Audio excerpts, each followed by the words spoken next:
Okay, so what I'd like you to do is pull out page 17, the double drag. Yeah, yeah, the double drag. Okay, I got the single drag exercises up to 60 beats per minute, but here's I got the double drag right here. Well, this is an extension of that. So instead of going, I want to keep you moving through the library. You know, there's a certain responsibility when you're teaching this technique that, you know, I've got to keep you moving through stick control as well. Yeah. Okay, so,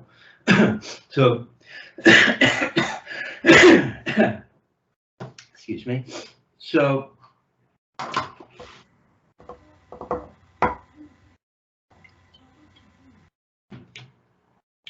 today we're looking at the continuation or the natural evolution of what was our last stroke out of the Murray Spivack Percussion Studio Library, the single drag. Now, when we move to the double drag, chronological order, we have the chronological order, and you'll see that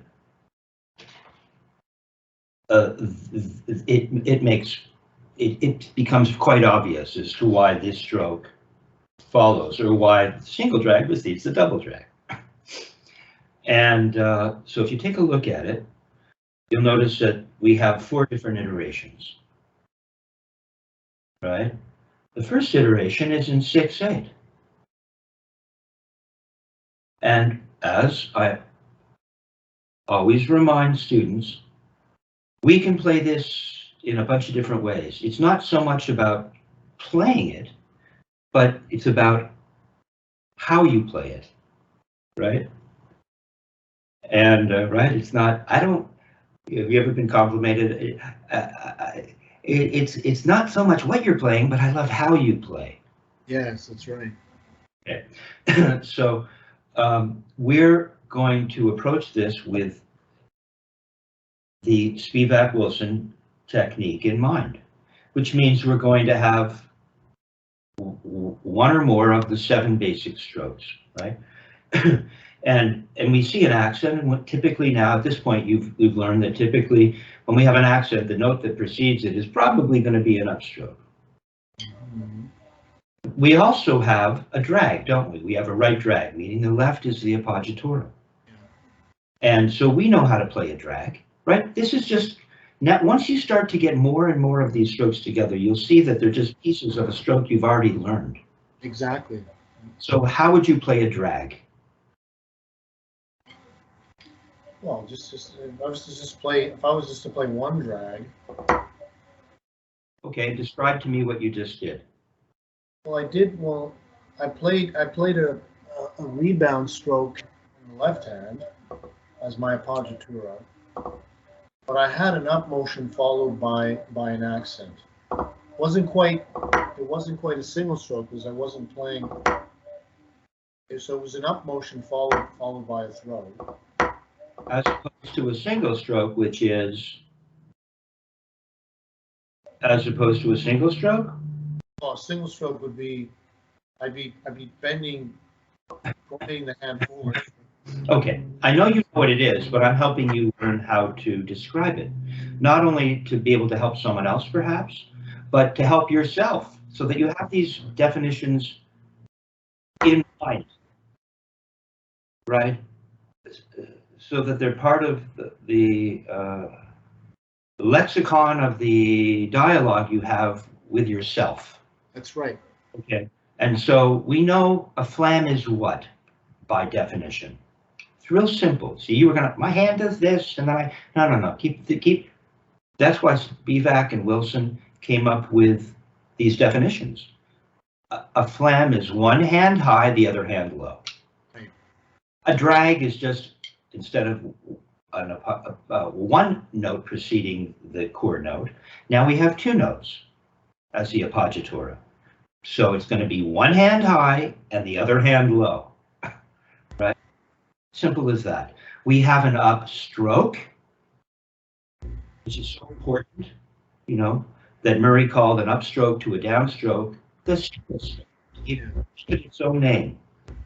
We have, as opposed to an upstroke, we have an, which was what you mentioned, we have an up motion. That means not, we're just making the motion. Yes. Right? Okay, that's it. It's that simple. Right?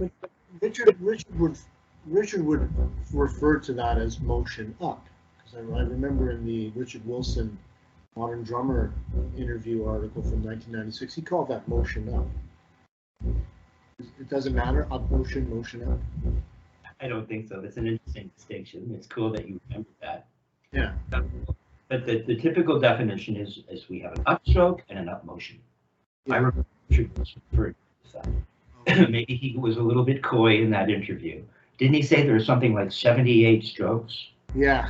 78, which was kind of him. He talked to us later, the students. He said, how is this to put on? Because you could, it's probably, who knows how many strokes there really are. So you start to combine strokes. Yes. Right? Combine stickings. So we have what is, in this case, we have a drag. One hand high, the other hand low. You know, we've got two of those. 1, 2, 1, 2, 3. See where the up was? The up would be the second appoggiatura, the two lefts. Yeah, that's right. So how would we play this? 1, 2, 3, 1, 2, 3, 1. See, I might not make a throw for this because it's not an accent. So I might only throw for the accent. 3, 1, 2, 3, 1, 2, 3, 1, 2, 3, 1, 2, 3. Yeah. So as I'm not playing a drag, one hand is higher, but not via a throw. Okay. I was thinking you have your appoggiatura, and then you have a wrist turn, but then that second. Stop. Hey, let me jump in. This is a Richard Martinezism. Dick and Buddy would say it's all in the wrist. I think Martinez says it's all a wrist turn, right? Which is confusing. So you just said, well, I'm doing a wrist turn here, and so that's in your thinking. That's part of your lexicon, right? Yeah. So you should talk that way, even to yourself, right? So it seems like a subtlety because you probably know it. Of how you play, what to do. But how are you describing it? The whole thing is a wrist turn. So you might make a distinction between a regular wrist turn and a wrist turn that is a throw. But just they're wrist turns. Yes, right. That's right. Yeah, I knew you were leading to that. Yes. So a regular wrist turn or a wrist turn with a throw. Cool. Oh, you just froze. Oh, what a drag. Huh. Oh, well. I think we've come back. Come back. Okay, you're back. Go ahead. Keep going. That was a moment where everyone can go and, go and get a snack.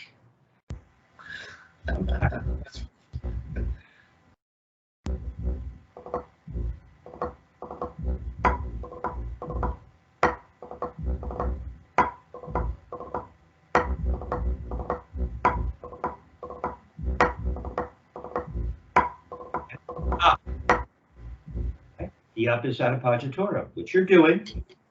The up is the appoggiatura, the second appoggiatura, right? Pay attention to that.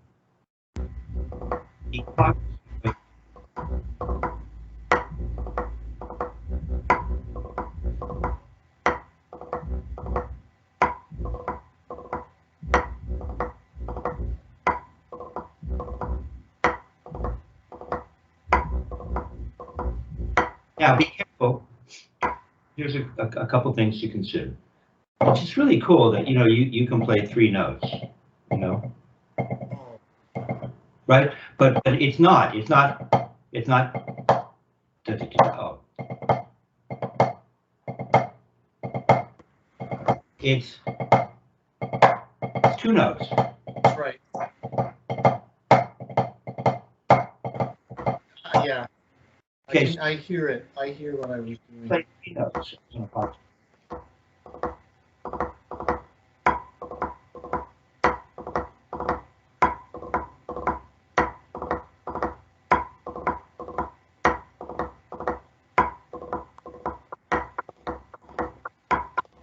Okay, now here's another thing. Here's the next thing to consider.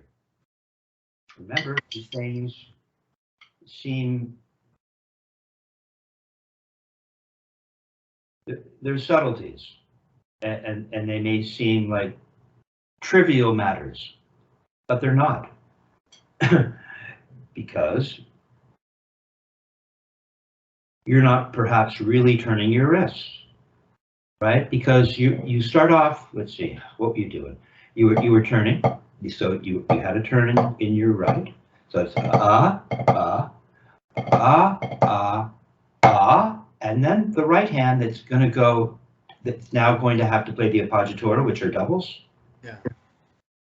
You were doing a nice wrist turn for the singles. As soon as you go to play doubles, you're doing this. Wait, stay with me. Why? Isn't a double just this, but with 2 notes? It's just this, isn't it? See, it's just this. See, watch. See, and then see how focus on my right.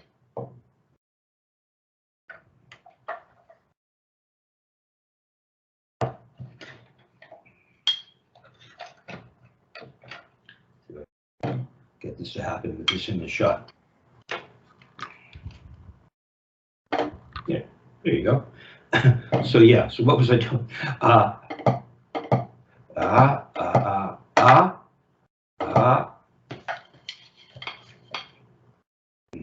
well.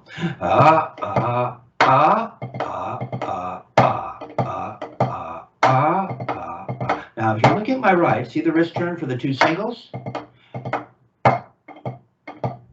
Now, I'm turning a little higher, and then the appoggiaturas are a little lower, but there's still wrist turns, you see? It's just a little wrist turn. It doesn't go like this, because now I'm going to play a double. It's a wrist turn with 2 notes. Watch. If I was going to turn higher, it would look like this, wouldn't it? See the similar notes? Watch. See, straight up and down, the wrist is turning. Wrist is turning, it doesn't suddenly go like this. Because I think the reason you're doing it is because you know that you're going to have to go up, and you love to do this to go up. So you got doubles preparing you for your up that it's twisted, right? Your up is a little bit twisted. What is that tune? Twisted, that everyone is singing. Singers like to call that. The up is this, not this. Just do this. Yeah, the up is this. Just come here again. Come here again. This hand, if you all you're doing is bending it forward. Just let it bend forward. See, I don't think your fingers are really reacting from your wrists. Not really. I think, do it again. Do it again. No, you see, I think you're doing something like this. See, your fingers look pretty straight. It's like you're opening them like this. So I just want, more like that. Yeah, it's real droopy, isn't it? Yeah, like that. You don't have to exaggerate. All you just do is just bend. Okay? And then you come back, you'll feel the fingers snuggle up to each other. They'll be touching. And then they'll separate starting from the last joint. Okay? And you'll feel the tips of your fingers open more. See, why aren't the tips of your fingers more open? Shouldn't they be? Look. Just focus on the tips of your fingers for a minute. As you bend forward. I can feel, watch here. As soon as I start to bend, immediately I start to feel them separate. Right there. They're separating, watch, they're separating, what? They're separating, then they're going to come back, then they're going to separate. Look, it's a perfect machine. There you go.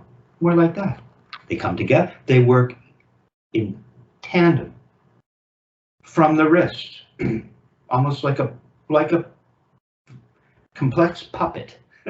Some puppeteer has created this perfect hand. You can lift it up and everything will work in a certain way because it's just a series of fulcrums. It has to work that way. If you were to build something that mimicked that, it could only do that because you'd have little rivets going through things, right, to create fulcrums. And okay, so we're always moving. We're moving straight up and down. We're turning. We're going straight up and down, but it doesn't do this. You see, when you do this, it doesn't go to the side. You muck it up. Yeah, straight up and down. Yeah, don't point your fingers. Feel them reacting to the wrist ever so subtly. No, go slowly. Just take your time. There you go. There. Now come back. You don't need to go more than that. There. Do it even smaller. There. Now come back. Do smaller. There you go. Come back. There you go. Now you're feeling it. Yeah. Better. Okay. Yeah, that's a good thing to know how to feel. Or to feel so that your mind understands what it is. As Richard Wilson would say, Kevin, it's your body. It's your body, man. You don't know what your own body is doing? No, I don't. Well, now you know what your body is doing. Okay, at least when it comes to this. Okay, so we want to have wrist turns or doubles, and we're not twisting to the side. What's it? So it's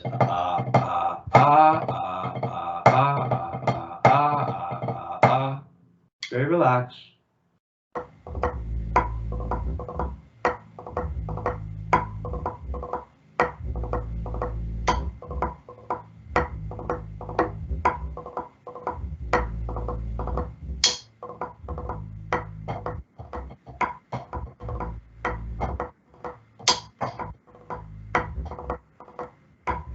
Give me a big throw. See if we can loosen you up a little bit.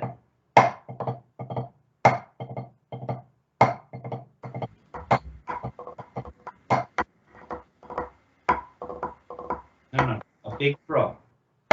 Oh, you want a bigger throw?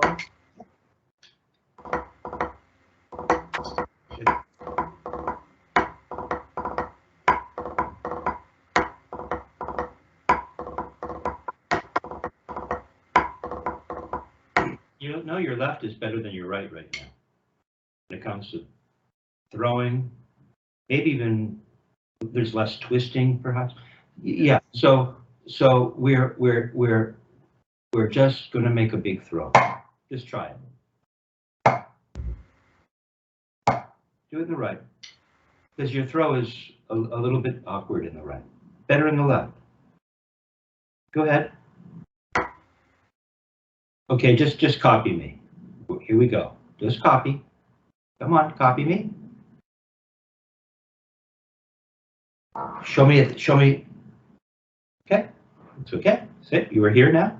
Now we're going to go up more. Come on. There you go. There you go. Come up even more. Come on, you got to come up here, not the elbow. This will lead all of that. And then reverse it.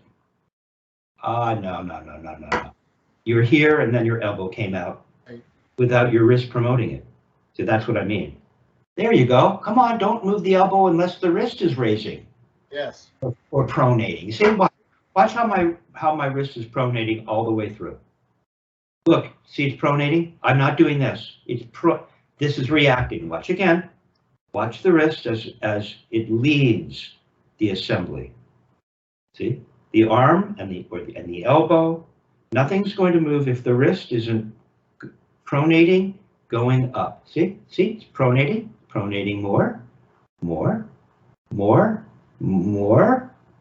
and now that's about as much as my wrist can bend.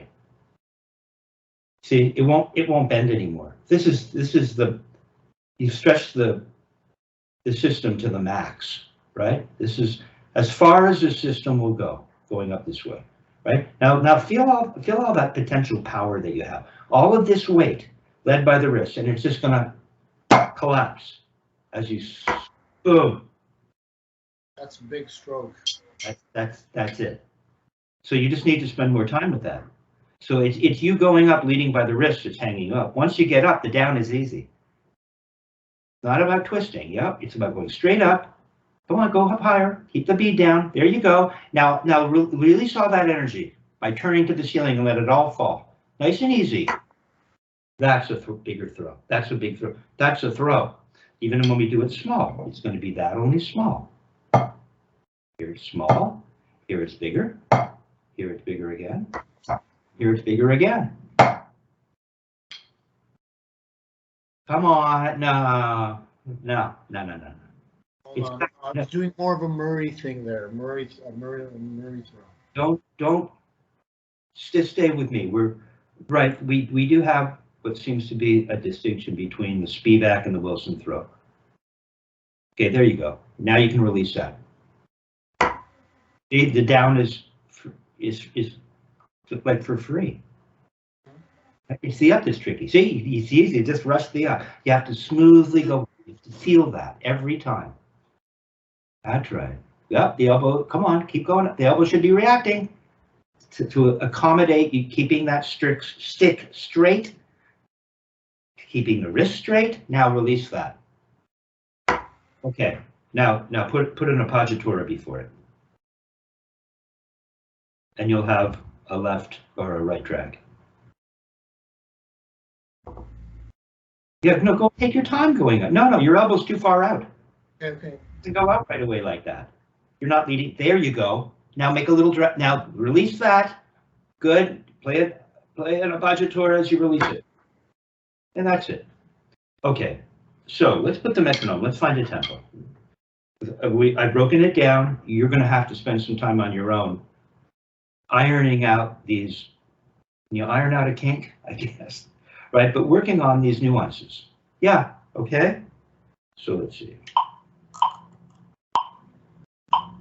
Should we do it to a dotted or what? 1, 2. Too slow. Let's do it to an 8th note.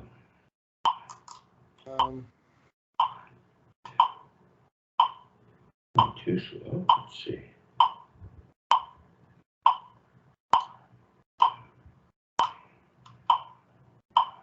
Put your metronome at, we'll put it at 60. Yeah, put it at 60. So we can just break down these motions and it'll give you time to think. The 8th note equals 60, yeah.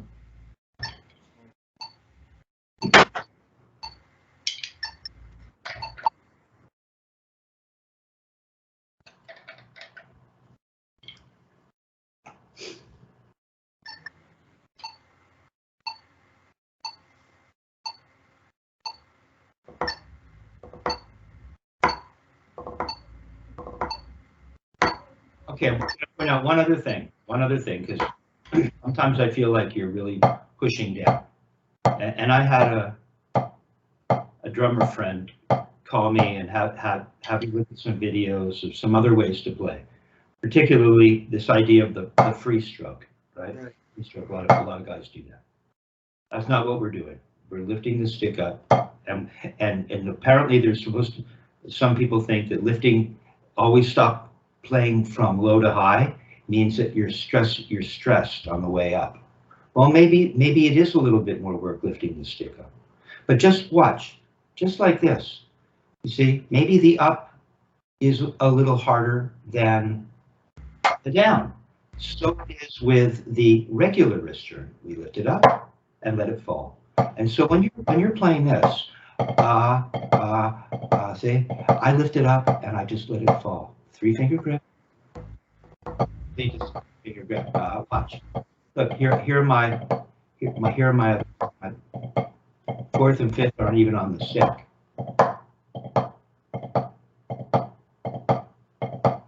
See, but I'm just lifting up and letting it fall. I'm not going. Everything is falling.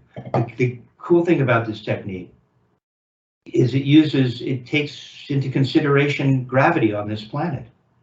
And if instead of being the kind of player that bounces it up and then is always pushing it down, so all of your notes are about, I'm going to make a note. I'm going to make, what we do is we think, how quickly do I need to lift and how high do I need to lift the stick up so I don't have to push it down and make a note? It's like your notes are for free. I think that has a lot to do with why Vinnie and Carlos Vega, those guys sound a particular way. Yeah. They're not trying to make a note. Their timing is about up. If I come up at this speed, I know I'm going to get this note. If I come up at this height and let it fall, I'm going to get a note. You're never trying to make a note in that sense. Yes, yes. Well, that makes sense. Yeah.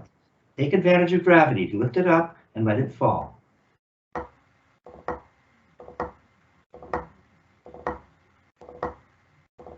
Imagine playing on Jupiter, how hard it would be to lift up that stick.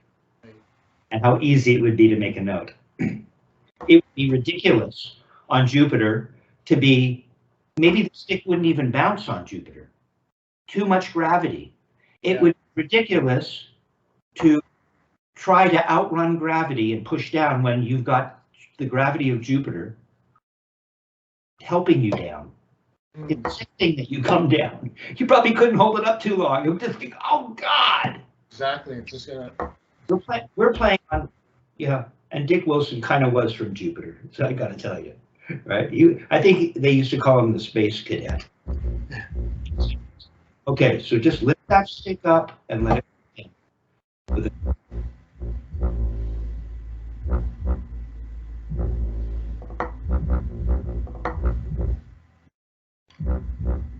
Hearing a rumbling. So, you hearing that sound? Yeah, there's guys down below there. They're rapping away. Don't worry about it. As long as it's not a technical issue. Oh. Whatever they got going is okay.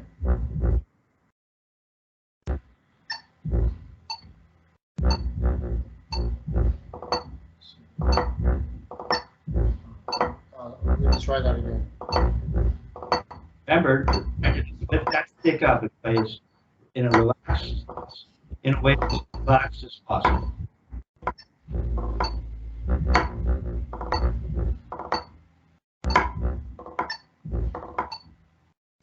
Okay. Good. Good idea. Let's see, left foot's pretty good, doesn't it? Yeah, that's pretty good. Okay, so pop it up to, let's jump up because I want to get to the other aeration. Let's see, what would it look like at like 80? 80, okay, let's try 80.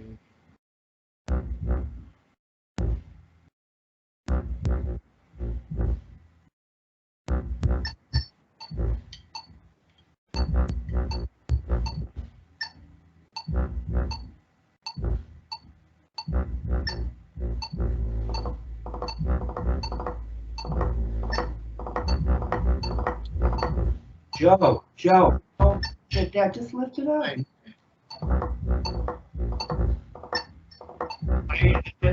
Go ahead, turn higher. Sure. You don't have to shove down, just lift it higher, it'll be louder. Lift it that side. Lift it that side. Lift it that side. Just up to here. Okay. It'll be more quiet. See, it's more quiet. It's about how high you lift it, not how much you there. See, just lift it up. Lift it up and let it fall. Keep your elbow in the right. Nice and flat grip in the right. Nice and flat. Nice and flat. Nice and flat. Stop playing. Twist it over. Relax your back fingers. Relax your back fingers. Remember, it's just this. Here, watch. Do this again. I'll spend this extra minute. No stick in your hand. That looks better. Okay. Yep. Up and out through your fingers. Just move it a tiny bit. Nope. Look right. Feel the tips start to come away immediately as you bend. They're coming away now. Now. Here you go. Now. Here you go. That's it. Leave it there. Barely coming, just a little bit away. Hardly see it. Watch. Watch. How little? How little? Look at my first finger and my middle finger. Watch them split. Watch my middle finger and my fourth. They'll split the same way. And watch my fourth and my fifth. They'll split. So they're all splitting in the exact, see? They all move in the exact same way away from each other. Nope, your fingers are together. You're doing this.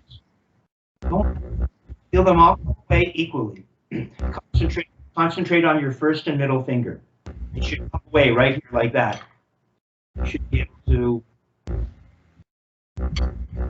put a piece of cardboard in there. Don't worry. I don't want to get bogged down in too much. Okay, it's got the cardboard. If you go open your fingers to fit in, right? But they look, yeah. You see, and now as you close, there's no room for cardboard. There, you could almost carry water in your hands. Right? And then it's just time to separate. As I bend, if I bend this much, I can put a piece of cardboard in there now, just in his area. Okay, there. Now all you're going to do is you're going to bend forward like that, right? And just put the stick into your hand. No. I want you to stay bent forward. Okay, we're here, and then I want you to go like that. Yep, put the stick in your hand, but don't change your hand. Just wait, put it in there, ready. Good. And then I want you to come back up and feel your fingers come together just a little. See, that's the grip. That's all. See, the back fingers aren't weird. It's just this normal grip. And you know, if you believe, you'll believe that there's a fulcrum up front here. Not anything weird. It's just watch. It's just this. Just this. That's right. That's all it is. Wow. Right? And you lift up the stick. You lift the stick. Oh, wait, it's a 3-finger fulcrum or a 3-finger primary grip. And parameters of fingers here. It's a fulcrum somewhere. And you're just going to lift it up and let it fall. That's it. So when you're going, that's all that's happening. You lift it up with this grip, and you go the other way with this grip, and you just play, let it fall and play 2 notes. So slow, you didn't, there. That's all that's happening.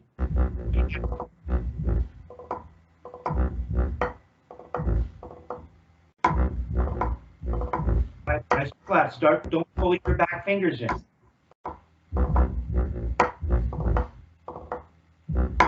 Leading with your elbow in the right, don't do that. Come on up.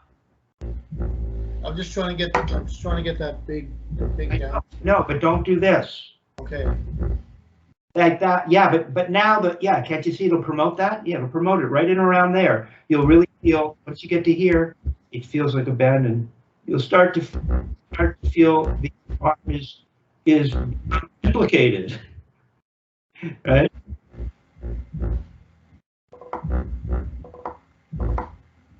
There you go.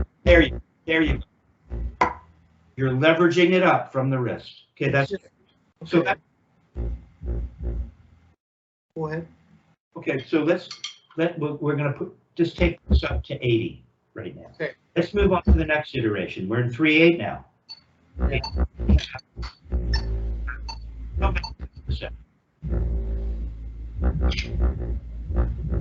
Is that the DJ that you told me about? Yeah, they're rapping downstairs. Well, they're certainly shaking the place up. Yeah, they certainly are. Okay. So what we got happening here is there's a pickup. Now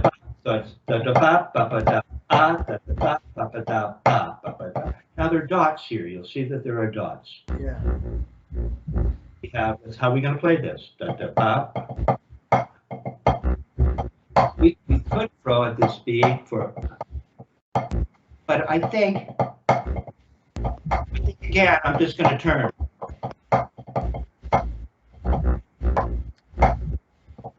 I'm just going to turn for those stenotos. Yeah. An accent, but there is accent. I'm just thinking I'm going to just turn a little higher. I'm not. But see if you can play the stroke with no metronome. Okay.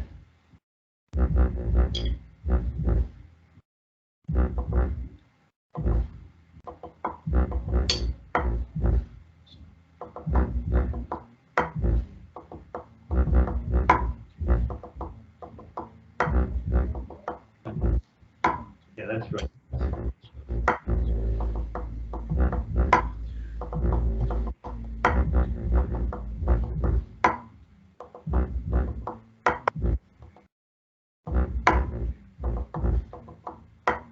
Might just be a shadow, but I'm really worried that you're clenching with your fourth and fifth. Oh no. You might not be, but you see, let me take a look. Yeah, looks pretty good. See, I said it might be a shadow. I think it is a shadow because I'm not clenching at all. But you see, your left grip isn't right, isn't correct. Just turn it towards me, and I'll hit you. The left one? Yeah. See, see, you've got the tip of your fourth on. That's why your left always looks better, believe it or not, because at least you're not crushing it. If anything, you're too far. It's the pad of the fourth, not the tip of the fourth. Okay. It seems so subtle. You know, most drummers don't want to think this way. It's like, man, let's just play. I don't need all this stuff. So I get it, but big deal. Right? When you really are feeling this technique, you realize, no, put the pad of, it's the crack of the middle finger, okay? The pad of the fourth. So you have to put the pad of your fourth on. You've got the tip of your fourth on. That means you really didn't do this. If you really lay the stick in your hand, it'll look like this. See? Crack of the middle finger. Look at it. Okay, do that. No. You don't adjust and do you just put the stick in your hand and then allow it to close from the wrist. You see, watch. You're just closing from the wrist. Now you got it. And it looks like this. See, it's the crack of the middle finger, pad of the fourth, tip of the fifth. Not the tip of the fourth. Put the pad of the fourth on. Yeah. And the tip of the, that's more correct. Now I can take those off. No, don't take them off. Leave them. Oh. I can't tell you. That's all it is. You don't have to do anything else. I know it seems hard to fathom. You don't need to do anything else. Your grip looks pretty good now. Okay. Show me your right.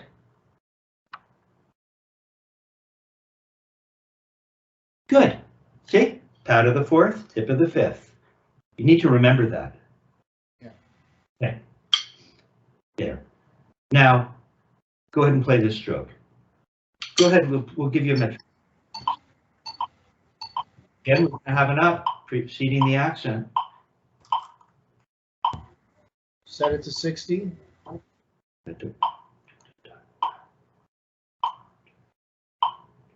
Now we're going to play to a dotted quarter, okay? So put the metronome on at 50.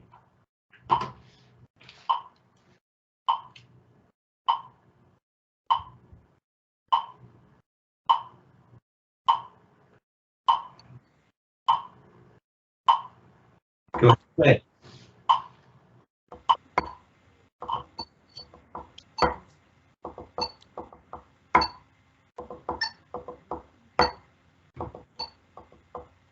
Give me a bigger throw, because I don't think you're really, when I make a small throw, I can feel the potential of the big throw. I don't think you are. When you make your small throw, you're not feeling how this little throw could go all the way to here. So go all the way to here, there. So teach your body what that would feel like, so you can feel it smaller.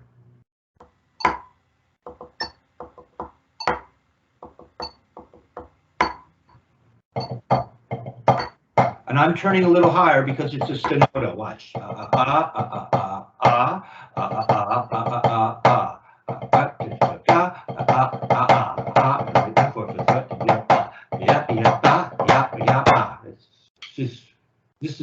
easier to speed up, quite frankly, I think. So there's potential for speed here. You can just get these basic. Oh, sorry. Oh, sorry. Fundamental motions. I want the stenotos turned a little higher.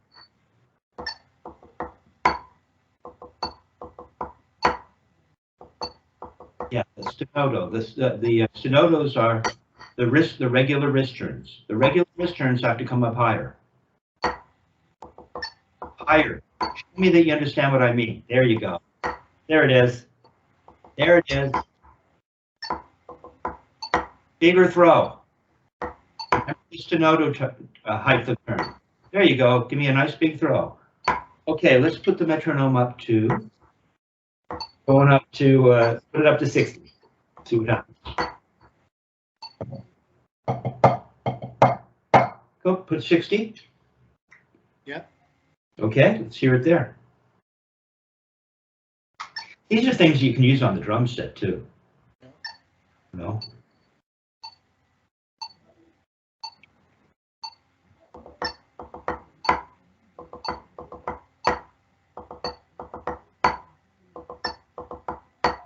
Don't forget the height of turn for the stenoto. Come on, you got to turn for that. Turn higher for that regular wrist turn. Get a nice throw. You got the idea.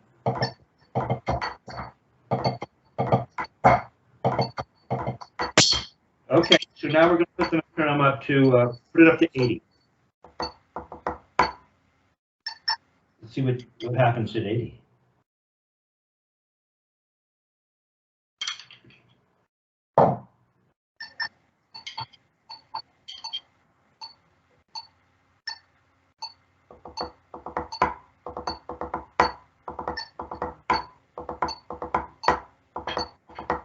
Now, just because it's faster doesn't mean that turning higher means you're going to still chorus down.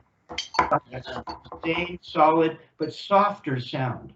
Kind of a soft sound, isn't it? Watch, it's a soft sound.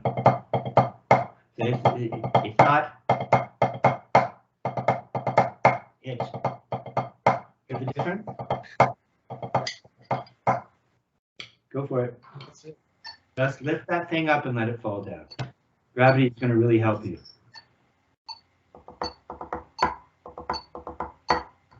Raise higher and use gravity for the throw. Get the stenoto.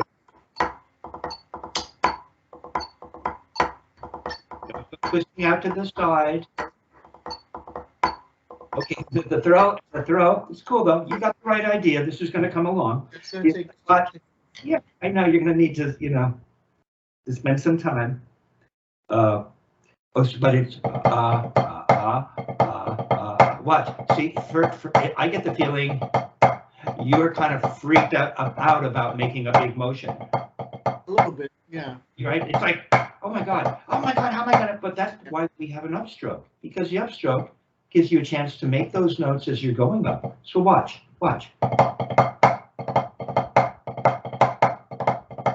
See, even though I'm the throw is nothing. It's nothing.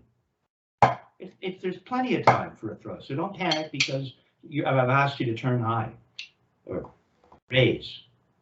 No, you got a big stenoto. Don't go out to the side in your right. It goes straight up. Maybe this is the right time for the puppet on a string analogy. Yes. This is why Richard Martinez and I talked about the lever system, right? He found because Dick always talked about Fulcrum. Richard Martinez went online because he's really good at that, and he found that the Alberta School of Medicine in Canada had descriptions of the 3 different classes of lever systems, right? Okay, so that is pure. That is really what's happening. So we got rid of metaphors, because everyone talks about throwing and whipping and puppet on a string. But sometimes, I was talking to Vinnie about it, he said, I like metaphors. That works for him. Yeah. So maybe this is the right time for a metaphor. But this is the puppet on a string. Have you ever heard that one? Yeah, absolutely. Go ahead and pick this up. Let it just hang limp. Just relax here and just pick it up. See, no, don't go lifting. Just pick it up. Don't provide any. No, see, why is my arm at this angle? Yours is like flat. If I pick my hand up, it goes like that, doesn't it? More like that. Right there. See, go up a little higher. Come on, lift it up. Don't help yourself. Don't go lifting. Pull it up with your other hand. Actually, let it be a dead piece of flesh. There. Now, as you let it drop, just turn. That's it. Straight up, puppet on a string, whatever works. There you. No, you have to drop it. You have to let it fall as you turn. Like that. Okay, try it one more time. Then we'll move on to the next iteration. But you can see this can go way faster than you're playing it right now. And that what's hanging you up are these little disturbances in the assembly, right? Absolutely. And it's not a physiological problem. It's you getting in the way of how your body really wants to work. Isn't that interesting? On this planet. Try it again. Nice big stenoto, nice big throw. A nice soft sound.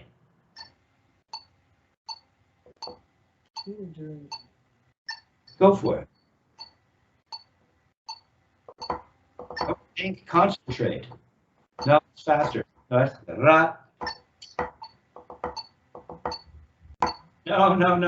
a dotted quarter. We're at 80, right? Okay, sorry.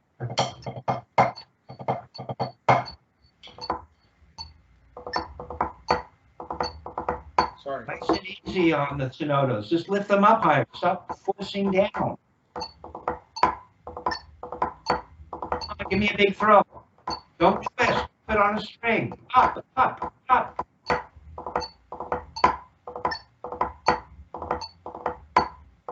Let the right arm go. Let the right arm go and let the wrist lead it up. Okay. So you're up to 80. That was 80. Where we are? Yeah, that was 80. Was that 80?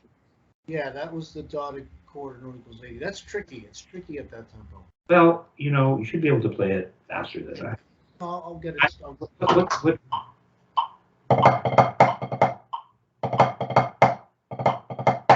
1, 2, 3, 1, 2, 3, 1, 2, 3. It's still slow. That's slow. You'll get this. It's really easy once you start to feel it. Okay, now we're going to the next one, 5/8. Okay. So here we're now in 5. Right? So it's 1, 2, and this is going to be very similar. We have the same terms for the stenotos. We have an accent. See, they're all very similar with just a slight adjustment or a rest added so that now it's in a different time signature. But all we have is 1, 2, 3, 4, 5. 1, 2, 3, 4, 5. 1, 2, 3, 4, 5. 1, 2, 3, 4. 1, 2, 3, 4. 1, 2, 3. Now here's what we could throw. I mean, we could throw for these stenotos. 1, 2, 3, 4, 5. 1, 2, 3, 4, 5. 1, 2, 3, 4, 5. I'm throwing for all of them, but my last throw, because it's an accent on the stenoto, is bigger. Maybe that'll be cool. It'll give you 2 different heights of throws. So let's play the 5/8 version, iteration. Let's play the stenotos as little throws. So go for it. It's perfect. No, you got to count. You're back in compound time. Yeah. We're at 5. 3, 4, 5. Yes, I got it. So 1, 2, 3. 1, 2, 3, 4, 5. 1, 2, 3, 4, 5. 1, 2, 3, 4, 5. 1, 2, 3, 4, 5. 1, 2, 3, 4, 5. 1, 2, 3, 4, 5. 1, 2, 3, 4, 5. 1, 2,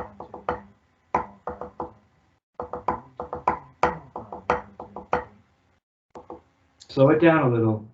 4, 5. 1, 2, 3, 4. 4 always has. 1, 2, 3, 4, 5. 1, 2, 3. 4 is a big throw. 4 Yeah. big throw.